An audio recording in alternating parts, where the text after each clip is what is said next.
These ladies ate worms to glow their skin. They thought they had discovered the shortcut to perfection, but their hunger for recognition opened the door they could never close. Lara, Bisi, and Nico were best friends right from their secondary school days. They did almost everything together. They shared clothes, food, secrets, even their dreams.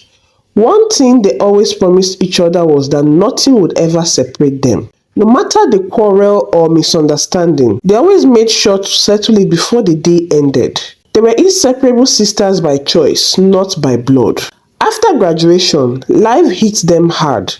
Jobs were difficult to find, and staying in their small town no longer made sense, so they made a bold decision. They traveled to Lagos, the city of opportunities, to find greener pastures. But Lagos wasn't as easy as they thought. Days turned into weeks.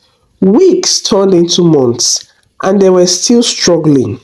They had tried everything: sales job, ushering work, even online business. Yet nothing was working. They were living in a small compound in the mainland, barely able to afford rent. In that same compound lived a very beautiful woman named Onyi. Onyi was the definition of class. She was light-skinned, curvy, and always dressed like a queen. Different cars came to pick her up almost every day. Sometimes she returned home with shopping bags full of designer clothes and wigs. The three girls couldn't help but notice her. Whenever Onyi passed by, her skin seemed to glow, smooth, spotless, and flawless. Slowly, envy began to creep into their hearts. "Can you see how fine this Onyi girl is?" Lara would whisper. "Her skin is like glass. How does she even do it?" Bisi would sigh. "Maybe she's using expensive cream, or she's just lucky." Nico, the boldest of them, would snap her fingers. "Lucky care. There's something she's using, Jare.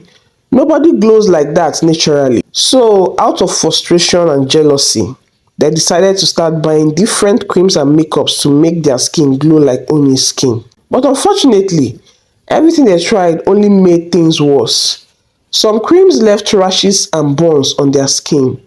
Others bleached them unevenly. Their knuckles turned dark, and sometimes their faces turned red. At some point, they almost gave up. Then one Saturday afternoon, while window shopping at a boutique in Yaba, they met a lady whose skin was breathtaking.